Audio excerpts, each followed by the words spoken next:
peer evaluations on the table. We'll take care of those. We can fill those in for you, we promise. We want to be back next year. So yes, thank you so much for allowing us to end your day here. We hope to end it with a few laughs and a little taste of reality of what we typically see on a Friday afternoon in long-term care. We all know what Friday afternoons are. Oh my gosh, we got to get everybody out of the hospital and now. So as Mary Lynn mentioned, we do have Deanna Krankle, and Deanna is a social worker at the hospital. So today she is going to play the role of a social worker in a hospital. Can you handle that, Deanna? Oh, we can give her more. Come on, guys. Let's pump her up here. So we know that social workers have a lot of work to do. So how about we find a prop for her? What would be good? Something magical. Oh, no, that was for later.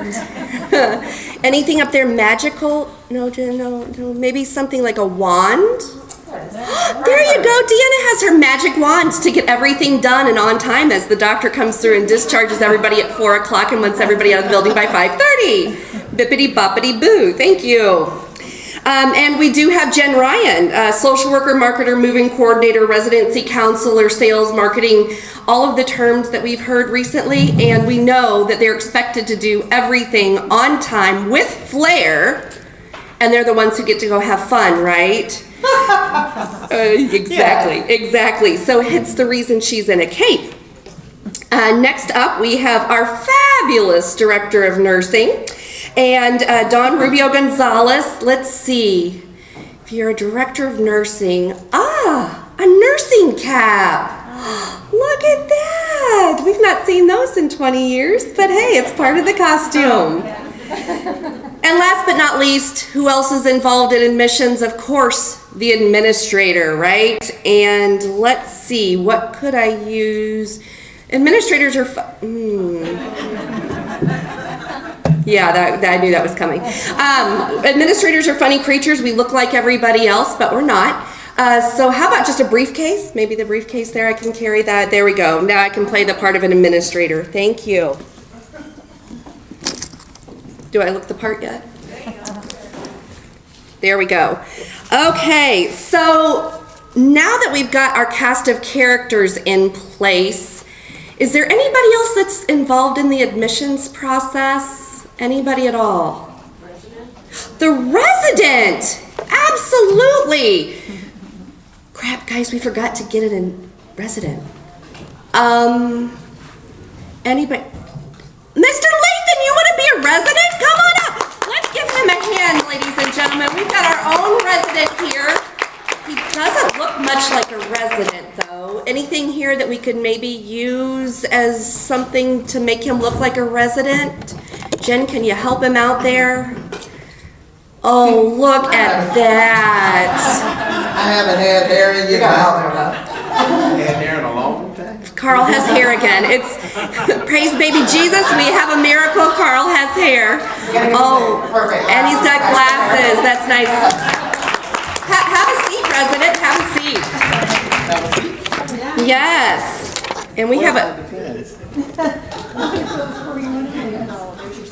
All right, thank you. Okay. Who else? Who else is involved in the admission process? Anybody else? Family, wonderful. Okay, do we have a family member out there? Anybody who could volunteer to be our family member out there? No one? Maureen McGrath, you want to do that for us? Fantastic. Okay, so we have a family member. Quick, marketing, bring your brochures. All the brochures you can find. Quick, whoever gets there first wins. No, seriously, bring in brochures for her because she has to know where she's going, right? And that's how she finds out, is a pile of brochures or the new Lifestyles magazine.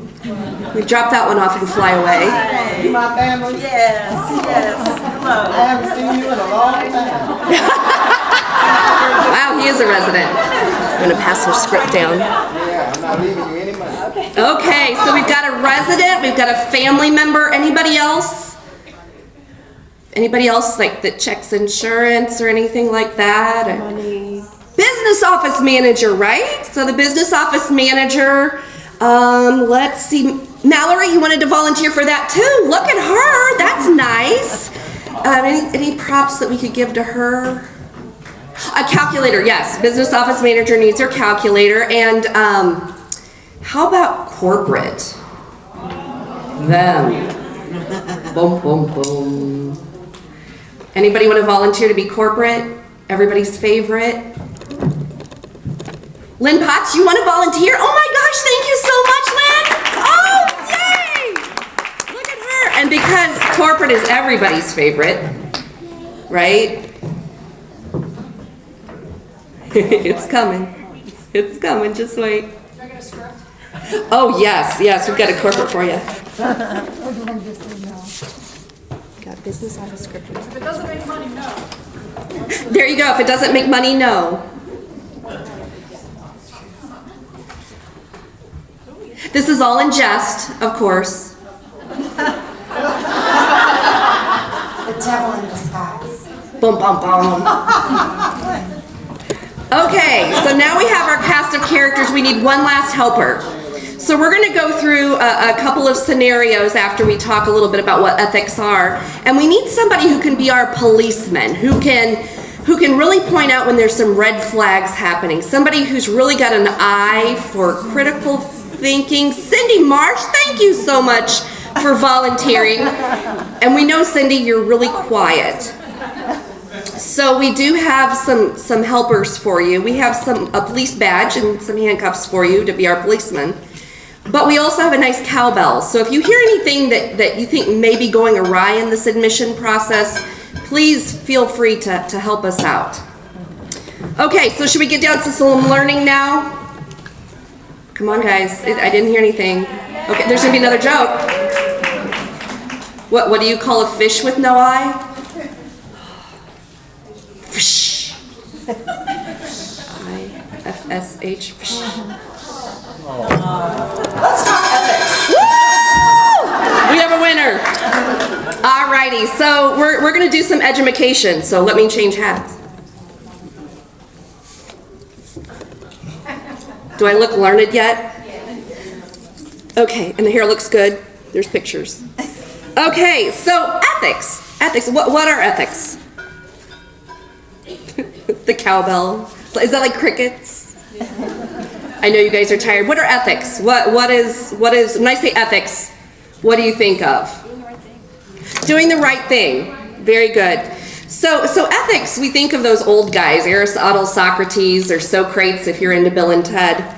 And we think about what is the right thing. So typically that sounds like a pretty easy task, right?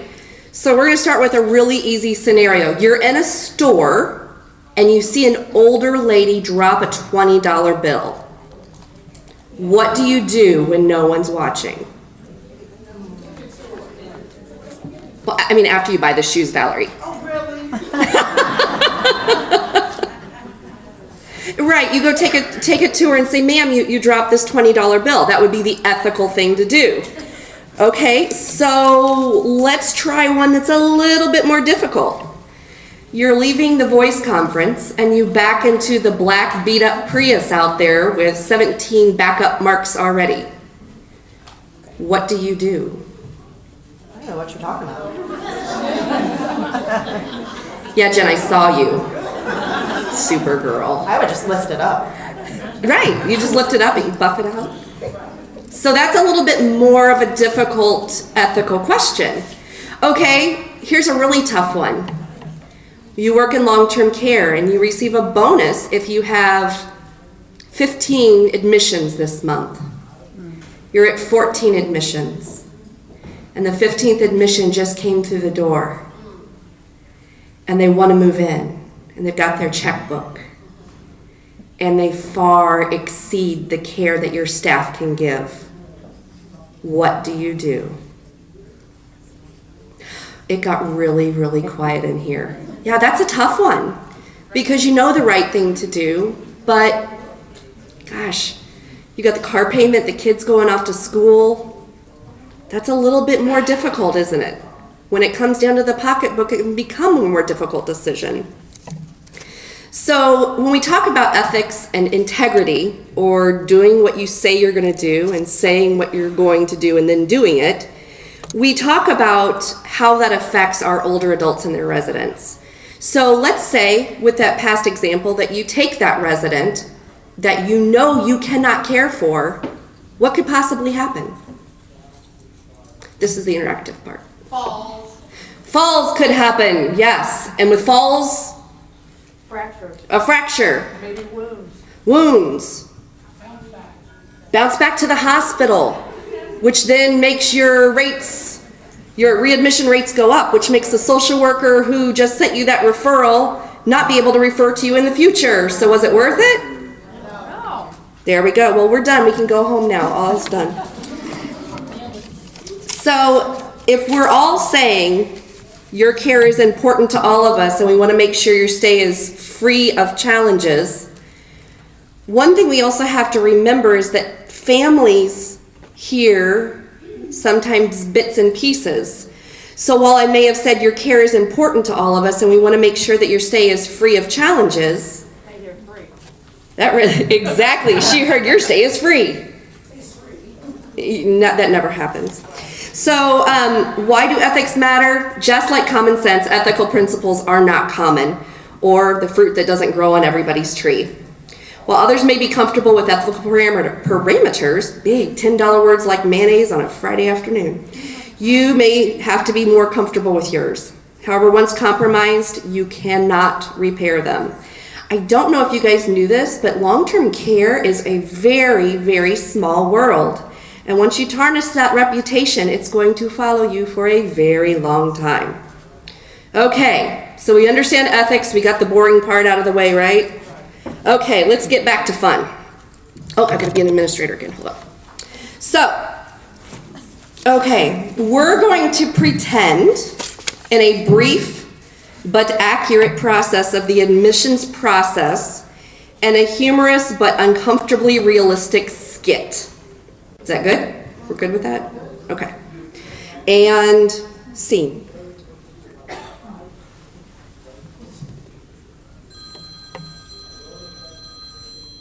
Phone rings. Hello? Hi, Jen. It's Deanna from DePaul. Well, hi. It's so late on a Friday. What are you doing there still? I know it's 4:30, but I have a referral for you. Oh, that's fabulous. Remember, Cindy, if you hear red flags, you gotta... Okay, can I tell you a little bit about her? Sure. Always happy to accept a referral from you on a Friday. Okay, she's a 65-year-old female. She has diabetes, left leg amputee, status post right hip replacement, and has a little bit of dementia. A little bit? Just a little bit. You're the behavioral unit social worker, right? Or are you on a regular floor today? Regular floor. Okay. What's her case worth? Yeah, she's Medicaid or Medicare, or wait, she might be Medicaid pending.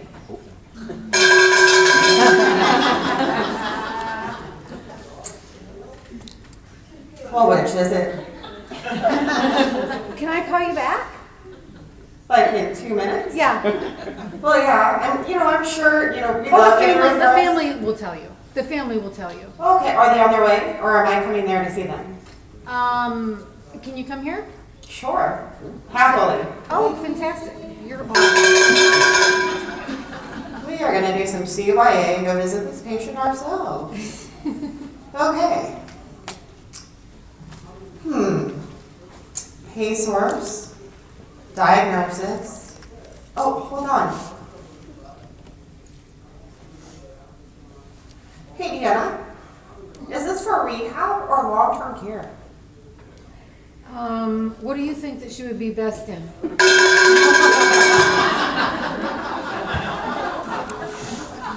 All right. It's only funny because it really happened. All right. Well, hi, Dawn. This is Jen. I know it's late on a Friday and you guys have been slammed all week, but we have a referral. I know. Do we have any availability? Right now? Yes, they're wanting to discharge the patient like within the hour. What's wrong with them? She's got a hip fracture. Do you know what time it is? It's like 4:30. Oh yes, I know. But you know, Deanna's given us some great referrals before, so I'm sure that this one's going to be just fine. I'm on my way to the hospital now to meet the family and the patient.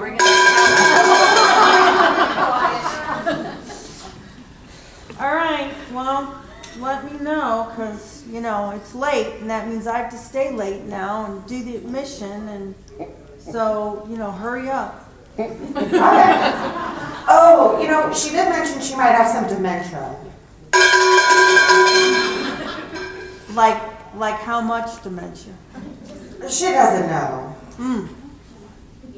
I'm sure it's fine. I mean, it's Friday at like 4. She wouldn't send anybody that needed like a formal assessment. And surely, you know, she's a social worker. She's been a social worker for a long time. I'm sure that she understands the difference between what's appropriate for skilled nursing and what could be an assisted living, memory care person.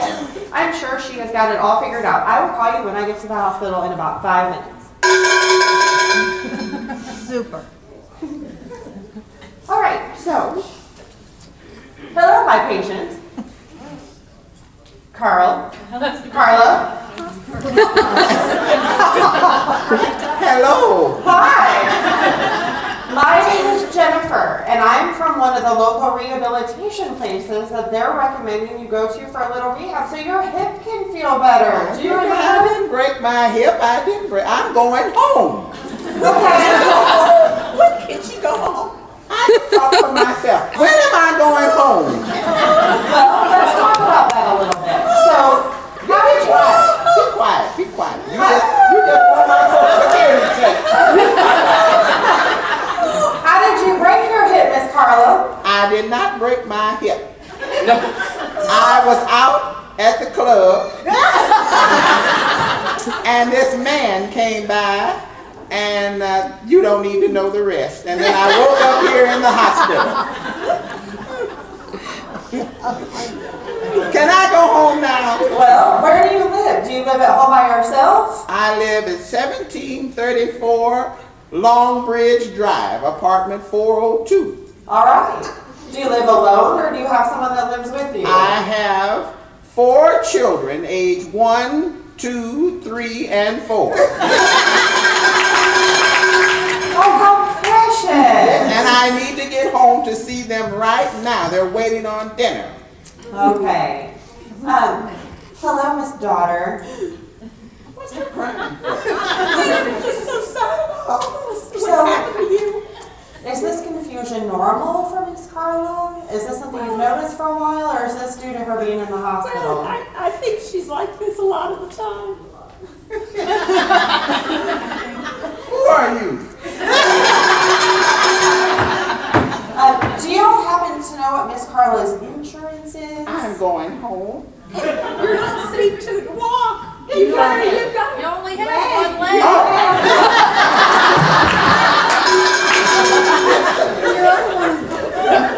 Thank you for reminding me. So what is Miss Carla's insurance? Do you know? I don't think she's got any. Freeze! I work for Sticks. Barry Fuller? Yes.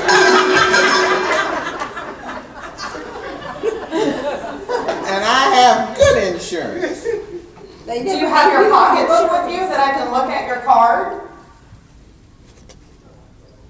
Did you leave it in your other head?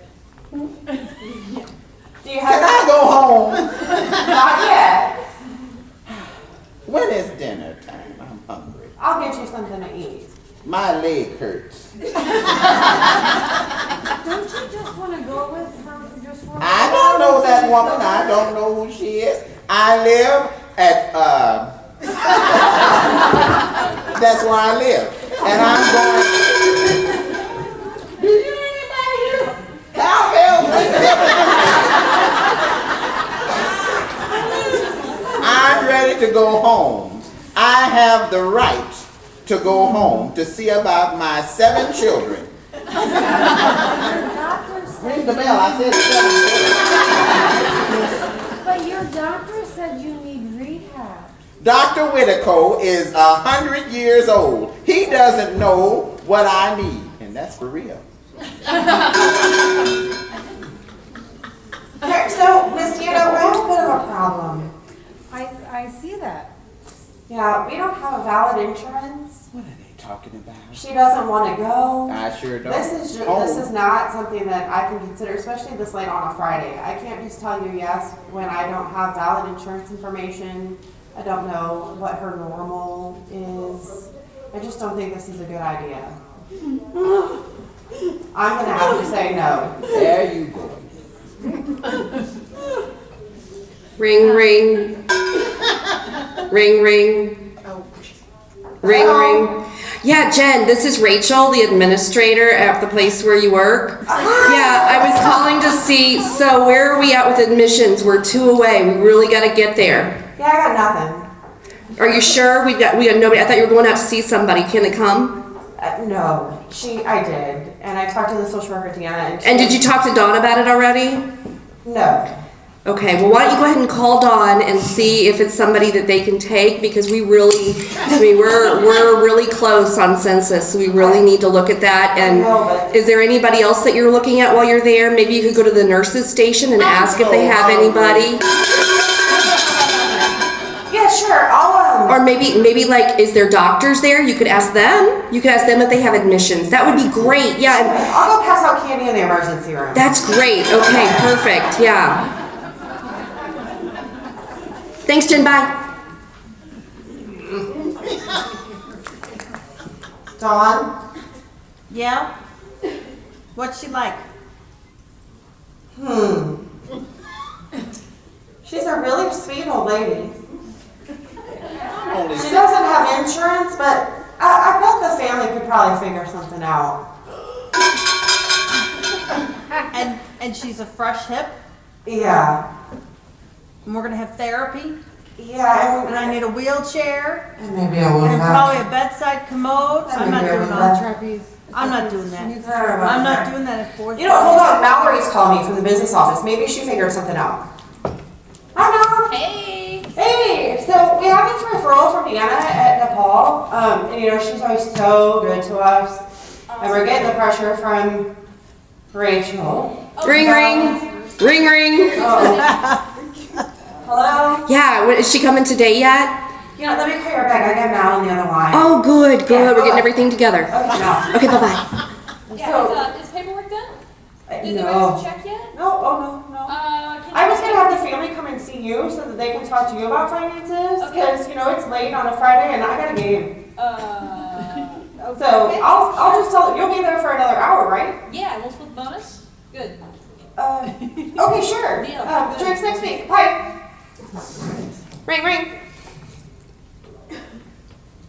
I left for the day. Why are you calling me? Call your cell phone, ma'am.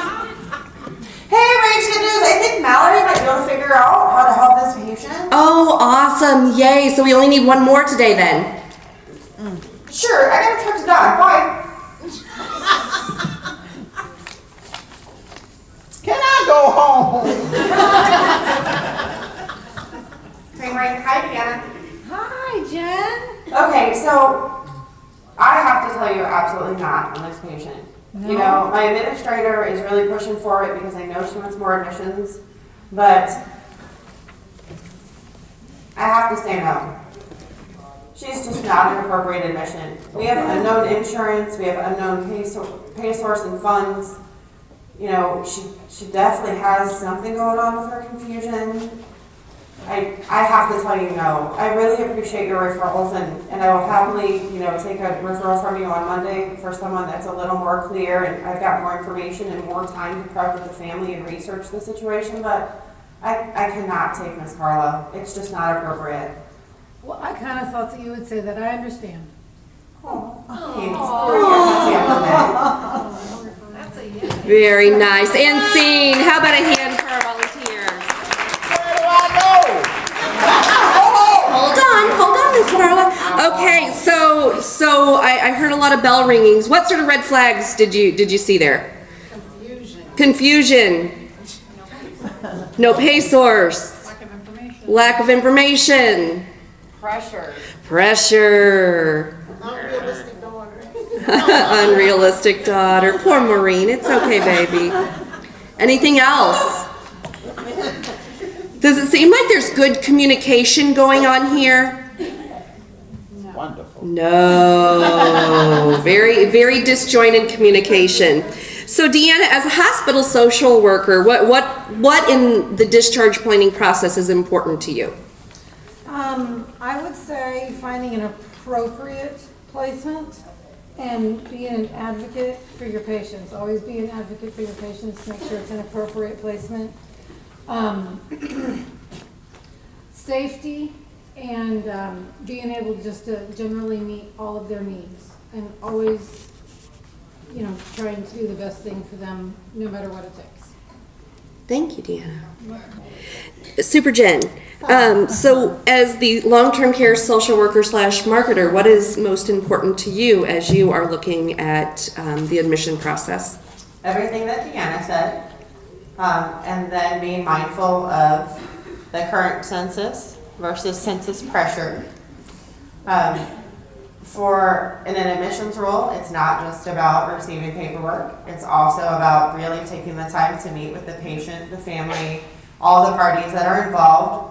Sometimes it's hospice, sometimes it could be a private duty caregiver, depending on your level of care, the director of nursing, or some folks have a clinical liaison. There's just so many facets that it really takes time for a good admission. You have to have time to really look at everything, make sure you involve all of the players, and be prepared, and prepare to prepare constantly to make sure that everything falls into, at least you plan to have everything fall into place, because something always, somehow, there's no perfect admission.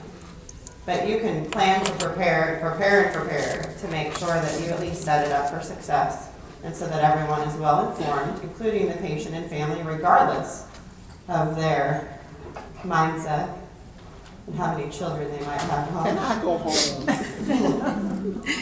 Thank you, Super Jen. And Nurse Dawn, how about you? As the director of nursing, what is important for you to look at during the admission process? I would want to look at staffing. Do I have the staff that can take care of this resident? I want to look at what the resident is going to need for safety. Are we going to need mats on the floor? Are they going to need a bedside commode? Are we going to need a specialized wheelchair? Can I get that at 4:30 on a Friday? Therapy's gone, everybody's gone. And I also want to look at the family. Is the family going to understand that when they get here, we're not going to have all this equipment right away?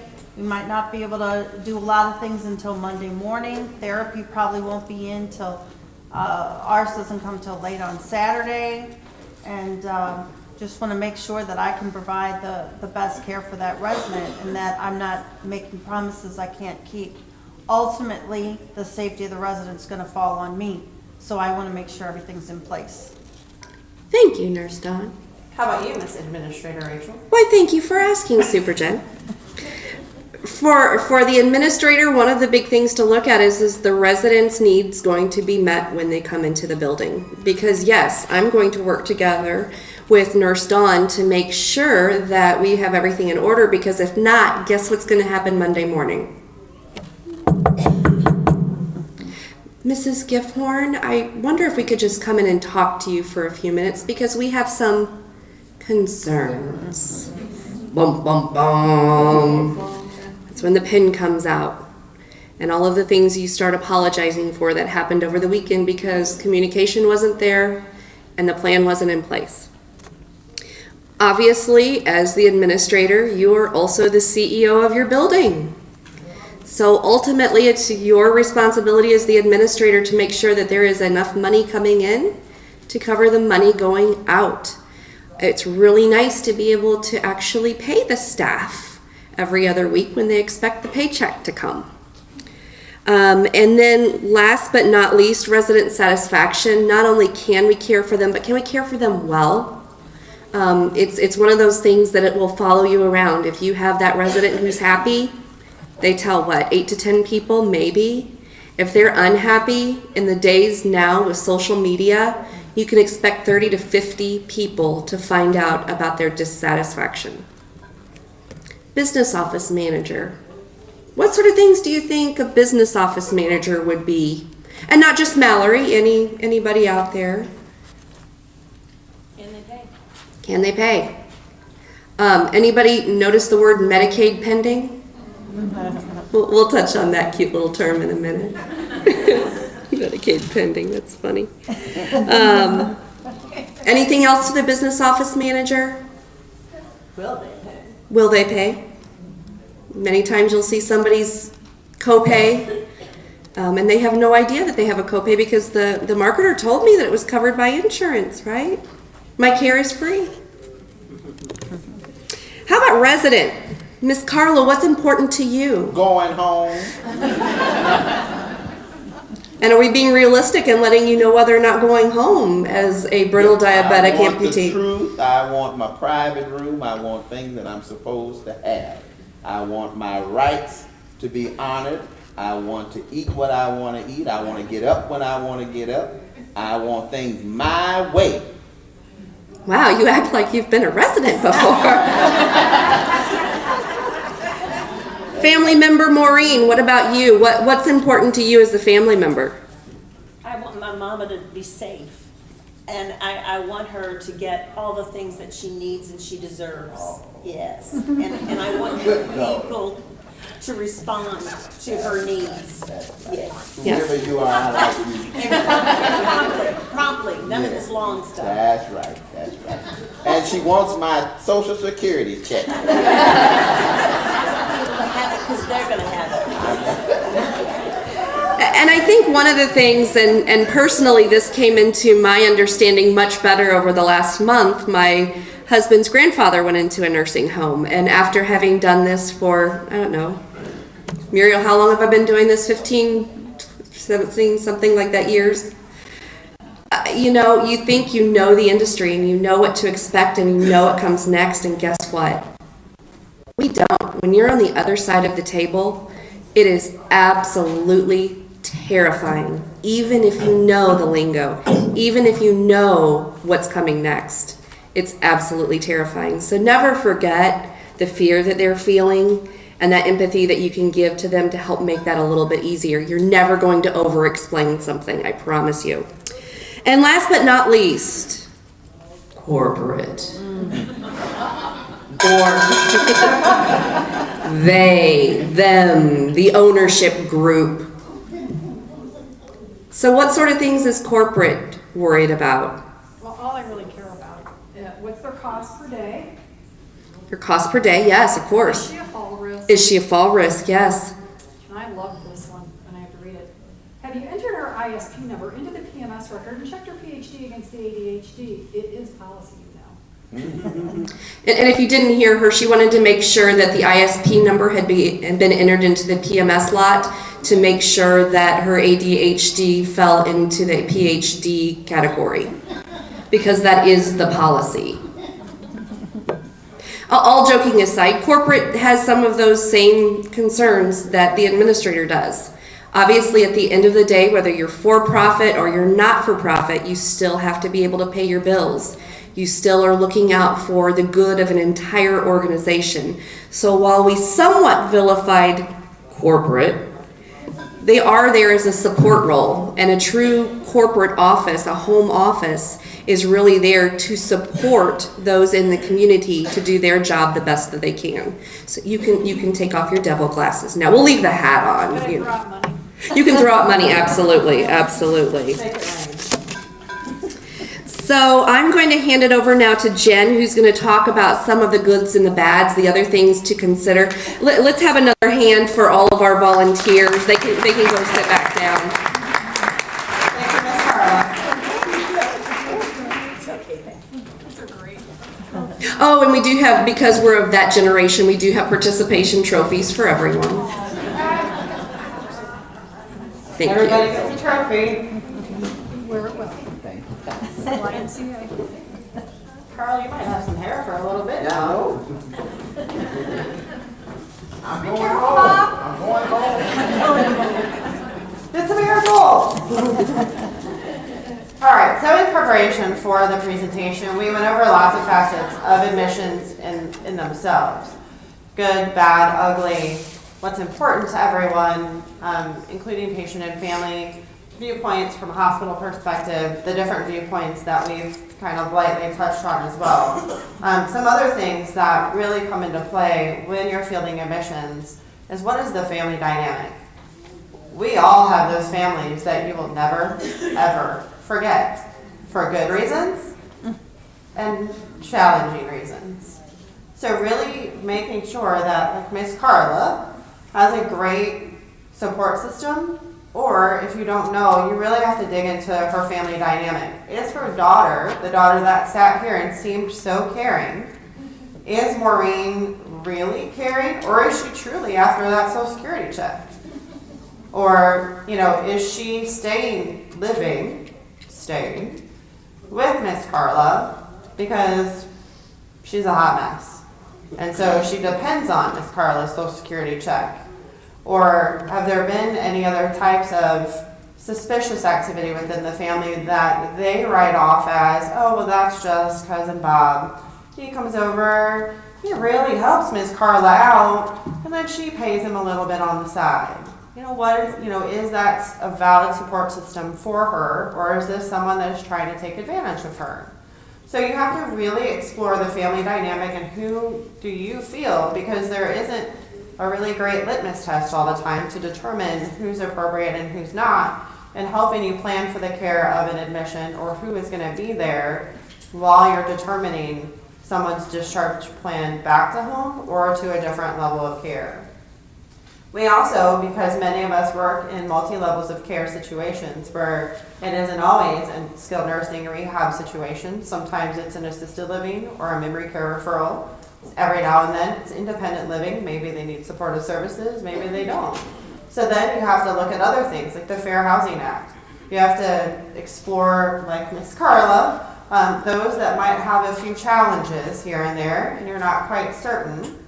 If the social worker isn't telling you right off the bat that they need a DA 124, they need a level 2, you have to really be cautious. And Rachel and I had a great conversation about primary diagnoses and if it is something related to their mental health as a primary diagnosis and if that is appropriate or not appropriate for your community based on your community licensure.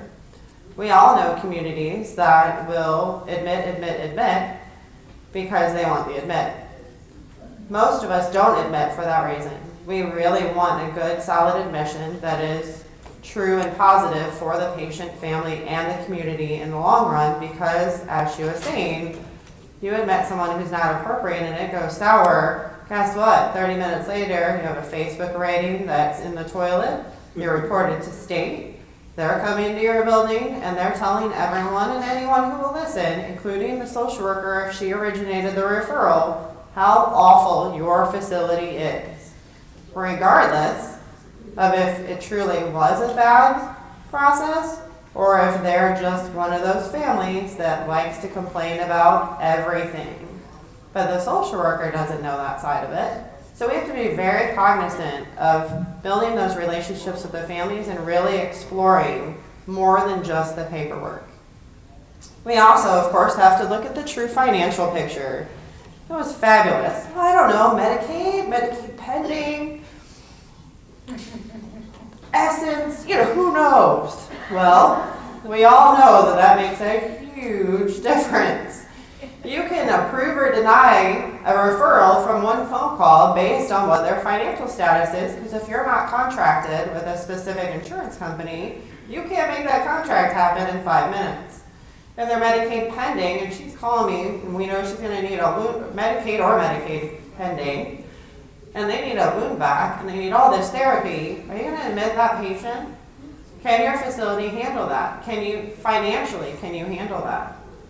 What is appropriate and what is true? That's up to us to go back to the social worker and say, hold on, we need to talk.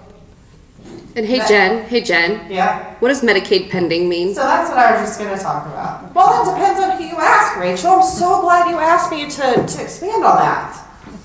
Sometimes Medicaid pending means that they are truly out of funds and have filed for Medicaid, but they do not have their number yet. Sometimes people throw around Medicaid pending because they know the person's going to run out of money They just haven't yet. So truly, when you do your research, they're really a private pay resident with so much in private pay funds. How's that? Very interesting. So what you're saying, if you're Medicaid pending, you're still a private pay resident. Possibly. Oh, You're either private pay or broke. We gotta find out. That's our job. very good. Then you have to look at the reality of their long-term affordability. So if Miss Carla actually has a fabulous Social Security check, she's got pension, she has investments, and it is determined after a little bit of an extended stay in the hospital that weekend, and we re-review her on Monday, that her behaviors were due to medication and all of the P's and I's were dotted, T's were crossed, everything else was investigated, but it turns out that she did have insurance, she actually has money. Now we need to pinpoint the family member that's helping her, because even though she was a little confused, there's still a concern there about how well she's equipped to handle her finances. And lo and behold, Uncle Bob in Iowa handles all of her finances, and he does them remotely. So we have to call Uncle Bob and ask him, what is her financial picture? If she converts from short-term rehab to a long-term patient, how long can she sustain that lifestyle? Or do we have to look at other options, or perhaps another community that maybe has a different pay level than what we currently offer? And then what is going to be best for her in the long run? If her money is going to run out in 1 year and she's still insisting on being at home, then perhaps we need to look at a solution that will afford her the ability to be at home with a caregiver, be it family or private pay. And then spend down into Medicaid and revisit the community when she truly needs it. The last thing that we encounter during the admissions process from fabulous social workers like Miss Deanna is urgency of response. They want an answer, and they want an answer now, especially at 4 o'clock on a Friday, because they have an entire caseload of folks to push through and figure out where they're going, so that they don't get heat on their end, and then they don't have cranky patients and families wondering when they're leaving, like Miss Carla, because they ask over and over again, when do I get to go home? So we have lots of ways, which we're fortunate of in this area, to immediately access patient information, be it the electronic record using Epic. Some of us get referrals using eSIN. Some of us get an old-fashioned fax. Be it what it may, that timeliness of the response and reading the paperwork and really diving into it to try and get to your relationship building status is key. Because the faster that you can get the information, of course, the faster you can address any issues that might be, and all the players get their puzzle piece faster so that we can come up with a game plan to have a good positive admission. I would also add the staffing and the quality. One of the things you have to be aware of, whether you're the director of nursing, whether you're the administrator, whether you're in marketing, is so that everybody is on the same page as to the capabilities of your community.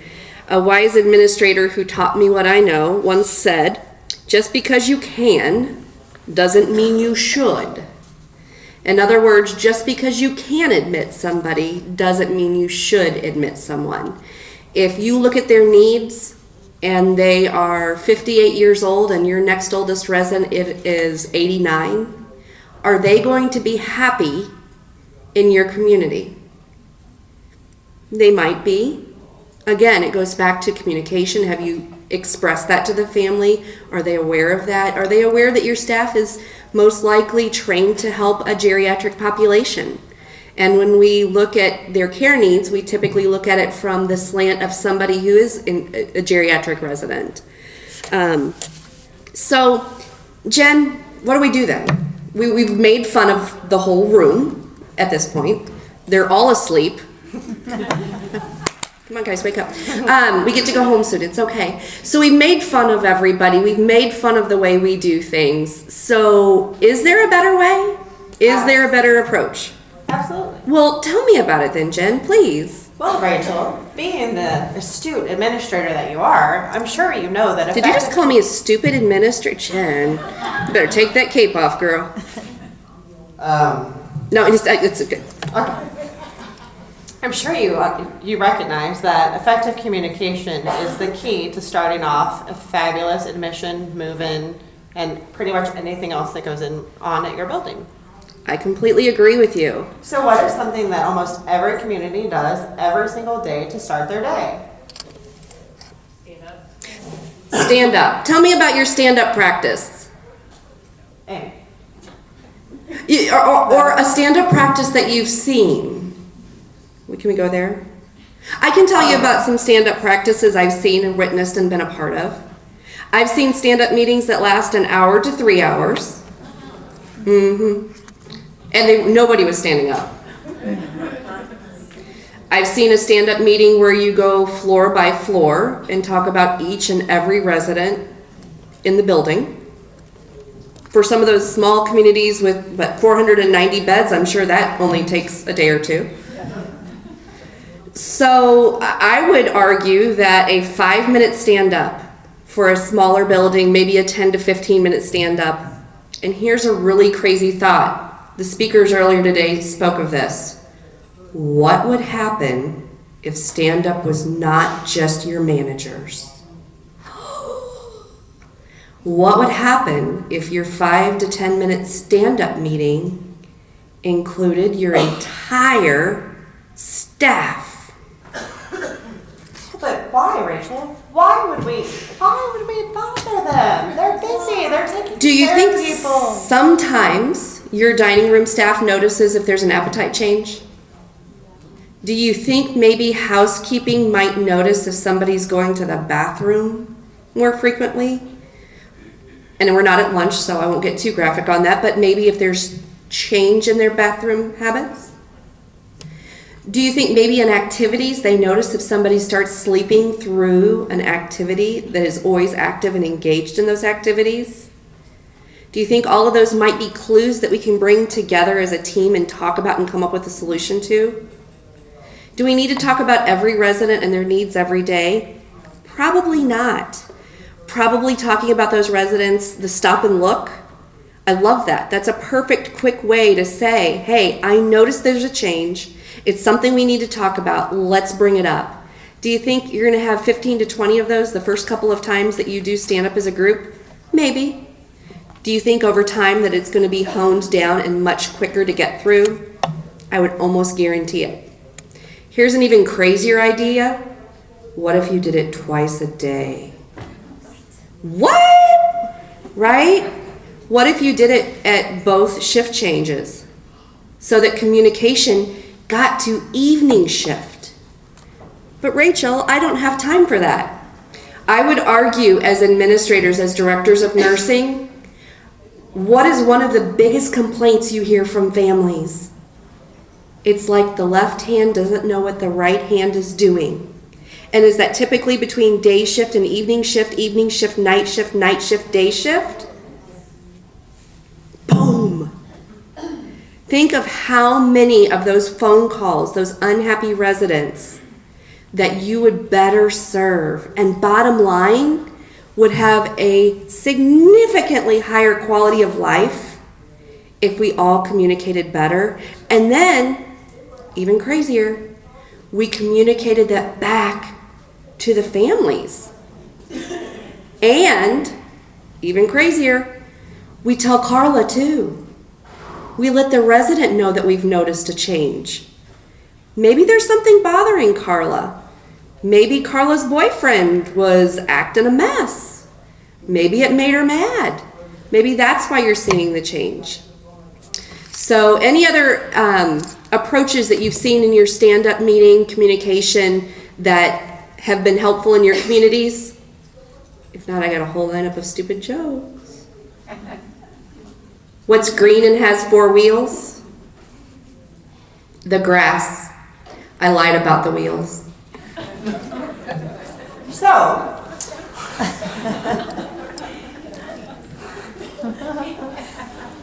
So the title of our presentation today was about ethics and move-ins, the bottom line versus being able to sleep at night. The title of the conference that you've been, most of you, I'm sure, have been here all day, was The Changing Scape of Long-Term Care. So yes, through our joking to create real-life scenarios which are stressful and to make light of that situation. And we talked a lot, or Rachel talked about ethics and integrity in the beginning. So my closing thought would simply be that your behavior can have significant trickle-down effects. So you do have the power to change and initiate change within your communities. And it can start at something as simple as stand-up. It can start as simple as your communications with social workers or your director of nursing, conversations with your administrator, whoever it is that you typically hand off or communicate with during the day. You can initiate change through them, or you can request to initiate change throughout your community to make sure that your move-ins, admissions, be it what you call them, really have a great experience, not only for themselves and their families, but for your staff and for your community as a whole. Now I have the silliest question of the day. Are there any questions? Or would you rather go home? Duly noted. Thank you all. Thank you.